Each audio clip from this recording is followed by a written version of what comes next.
საქართველოს ახალგაზრდა იურისტთა ასოციაციამ მე-19 ყრილობა გამართა, სადაც 2012 წელს განხორციელებული საქმიანობის ანგარიში წარადგინა. ამავე ყრილობაზე ორგანიზაციამ მმართველი გუნდის ერთ-ერთი ლიდერი თინა ხიდაშელი გამგეობის წევრად აირჩია. საქართველოს ახალგაზრდა იურისტთა ასოციაციის თავმჯდომარე თამარ ჩუგოშვილი მიიჩნევს, რომ თინა ხიდაშელის გამგეობის წევრად არჩევა ორგანიზაციის მიუკერძოებელ საქმიანობას ხელს არ შეუშლის.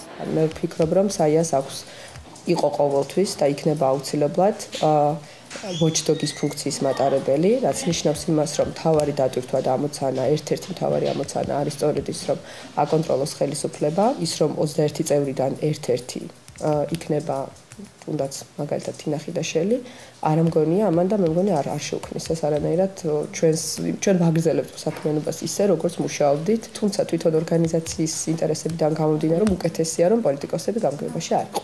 ორგანიზაციის ყრილობას ესწრებოდა საქართველოს პარლამენტის თავმჯდომარე და ახალგაზრდა იურისტთა ასოციაციის ერთ-ერთი დამფუძნებელი დავით უსუფაშვილიც. როგორც პარლამენტის თავმჯდომარემ ყრილობაზე სიტყვით გამოსვლისას განაცხადა, ხელისუფლების და არასამთავრობო ორგანიზაციების მეგობრობა დაუშვებელია.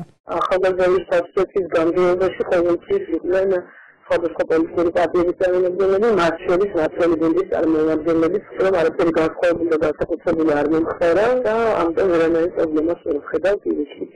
ეს იყო ერთ-ერთი მიზეზი, რატომაც შეიქმნა ეს ორგანიზაცია, რომ შექმნილიყო სივრცე, სადაც ნებისმიერი პოლიტიკური ძალის ან ნებისმიერი სახელმწიფო დაწესებულების წარმომადგენლებს ურთიერთობის შესაძლებლობა იქნებოდა. საიას თავმჯდომარემ თამარ ჩუგოშვილმა გამგეობის წევრები, რომლებიც იმავდროულად ნაციონალური მოძრაობის წევრებიც იყვნენ, ვერ დაასახელა.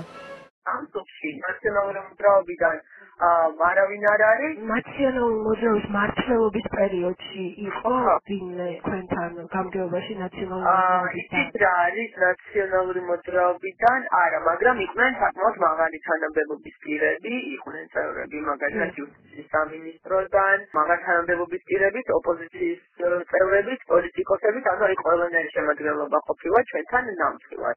საქართველოს ახალგაზრდა იურისტთა ასოციაციის გამგეობა გარდა სხვა ფუნქციებისა ირჩევს ასოციაციის თავმჯდომარეს და მის მოადგილეს, წყვეტს მათი გადაყენების საკითხებს, იწვევს და ატარებს საერთო კრებას.